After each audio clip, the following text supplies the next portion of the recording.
इस डायग्राम में देखिए, जब प्राइस 5 रुपीज़ यानी P1 थी तो क्वांटिटी ऑफ डिमांड 10 थी, और जब प्राइस 3 हो गई तो क्वांटिटी ऑफ डिमांड 20।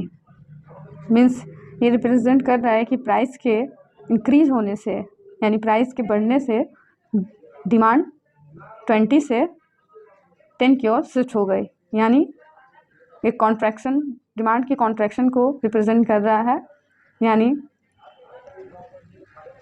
ये डाउनवर्ड से अपवर्ड की ओर शिफ्ट हो रहा है। दूसरी सिचुएशन होती है इन डिमांड की इंक्रीज और डिक्रीज इन डिमांड, इसे शिफ्टिंग इन डिमांड कर्व भी कहते हैं।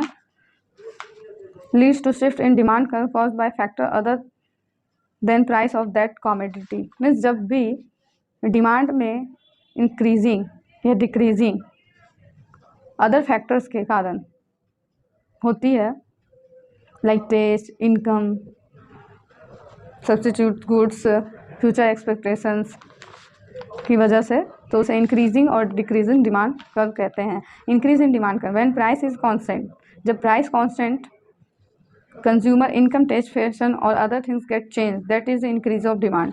मीन्स प्राइस जब कांस्टेंट है बट कंज्यूमर की फैशन, टेस्ट, इनकम एक्सेट्रा में चेंजिंग आ रही है तो उसे इंक्रीजिंग डिमांड कहते हैं।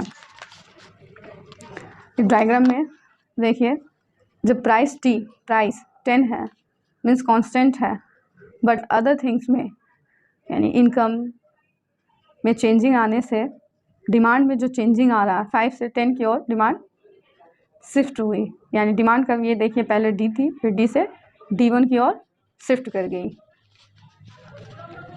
फिर और जब प्राइस में चेंजिंग हो रही है बट डिमांड कांस्टेंट है, मीन्स डिमांड में कोई चेंज नहीं हो रहा है, तो इसे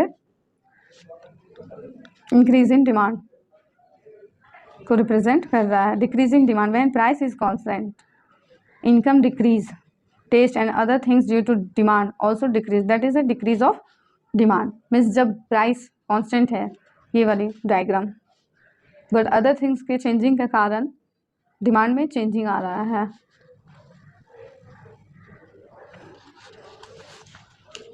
नेक्स्ट इज,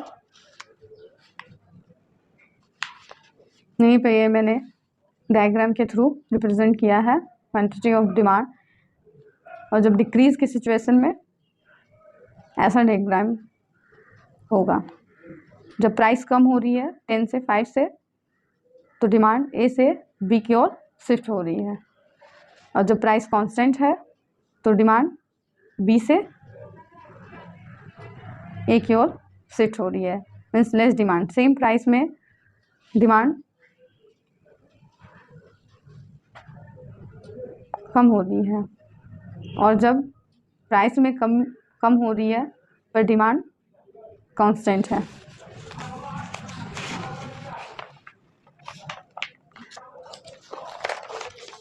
एक दो बार जब आप वीडियो को पॉज कर इसको देखेंगे, समझेंगे, तो और भी बहुत इजीली आपको समझ में ये कॉन्सेप्ट आ जाएंगे। अब यहाँ देखें, exception to the law of demand.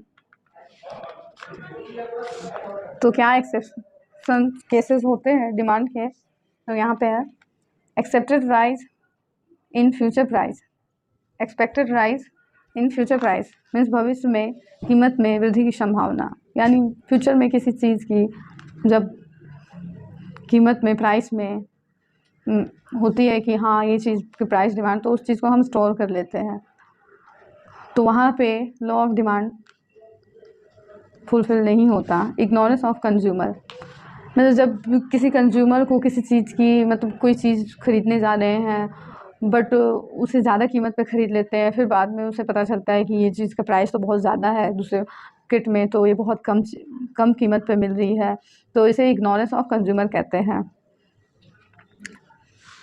फिर बैंड वैगन इफ़ेक्ट, इसमें जैसे कि ये होता है कि बैंड वैगन इफेक्ट ये होता है, यहाँ पे मैंने इसे एक्सप्लेन किया, individual demand commodity because other are doing so, it is called demonstration effect भी कहा जाता है। मीन्स लोग किसी चीज़ की इसलिए डिमांड कर रहे हैं कि अदर भी कर रहे हैं। जैसे कोई किसी के पास फ़ोन है तो लोग फ़ोन की डिमांड इसलिए भी कर रहे हैं कि उसके पास फ़ोन है, ऐसा फ़ोन है, मतलब बहुत प्राइस वाला फ़ोन है, कीमती फ़ोन है, आईफोन है, तो मेरे पास भी वो होना चाहिए। तो इसे बैंडवैगन इफेक्ट कहते हैं। यहाँ पे भी लॉ ऑफ डिमांड वर्क नहीं करता, ये एक्सेप्शनल केस है लॉ ऑफ डिमांड का। गिफन पैराडॉक्स, ये क्या होता है यहाँ पे चलिए देखते हैं। According to Robert Giffen, for Giffen goods there is a positive relation between price and quantity of demand. Giffen Robert का कहना है कि प्राइस और डिमांड में पॉजिटिव रिलेशन होता है। यानी गिफन गुड्स किसे कहते हैं? गिफन गुड्स बहुत चीपेस्ट टाइप की गुड्स होती हैं, मतलब बहुत सस्ती टाइप की गुड्स को गिफन गुड्स कहा जाता है। और जब उसके प्राइस में इंक्रीज होता है तो डिमांड भी इंक्रीज होता है। Next is Veblen effect. In this situation, individual demand commodity because the price is high, higher the price, more will be prestige। मतलब लोग इसलिए उस चीज़ की डिमांड कर रहे हैं क्योंकि उसकी प्राइस ज़्यादा है। अगर उस चीज़ की प्राइस कम हो जाएगी तो लोग उसकी डिमांड नहीं करेंगे। लाइक गोल्ड की डिमांड इसलिए करते हैं कि वो प्रीसियस होती हैं, उसकी प्राइस हाई होती है। अगर उसकी डिमांड बहुत कम हो जाए तो उसकी डिमांड करना। डायमंड बहुत प्रीसियस है, ये सब हाई प्रेस्टीज को वैल्यू करती हैं। Next is snob effect. Individual demand that commodity because other are not demanding because commodity have prestige value on exclusive than others and demand the goods that is rare. Means ये भी Veblen effect की तरह ही है। इसमें भी लोग इसलिए किसी चीज़ की डिमांड करते हैं क्योंकि वो बहुत प्रीसियस है, रेयर है। मतलब सब लोग उसकी डिमांड नहीं कर सकते। मतलब जैसे एक इंसान BMW कार है तो उसकी सारे लोग तो डिमांड नहीं कर सकते हैं। वो BMW की डिमांड इसलिए कि क्योंकि वो बहुत उसकी प्राइस बहुत हाई है। तो ये सब स्नोव इफेक्ट में आते हैं। फिर derive demand. Next concept is derive demand. It is the demand for good और service that arise as a result of demand for another related goods और सर्विस। मीन्स ये ऐसी मांग है जिससे उससे और भी रिलेटेड गुड्स की डिमांड हो जाती है। जैसे हम जस्ट लाइक लेबर की डिमांड करते हैं। क्यों? क्योंकि लेबर चीज़ों को प्रोड्यूस करते हैं, तो प्रोड्यूसर की डिमांड किसी चीज़ को बनाने के लिए, जैसे हमें कोई चीज़ चाहिए तो उसके लिए हमें लेबर चाहिए, तो लेबर की डिमांड प्रोड्यूसर करते हैं क्योंकि वो चीज़ बनानी है उन्हें। जैसे हमें कोई कपड़ा चाहिए, जैसे लाइक कपड़ा चाहिए तो कपड़े के लिए हमें फैक्ट्री चाहिए, उसे बनाने के लिए लेबर चाहिए। मतलब एक दूसरे से रिलेटेड होते हैं, यानी एक की डिमांड करने से दूसरे की डिमांड खुद ब खुद हो जाती है। Next concept is substitution goods and complementary goods.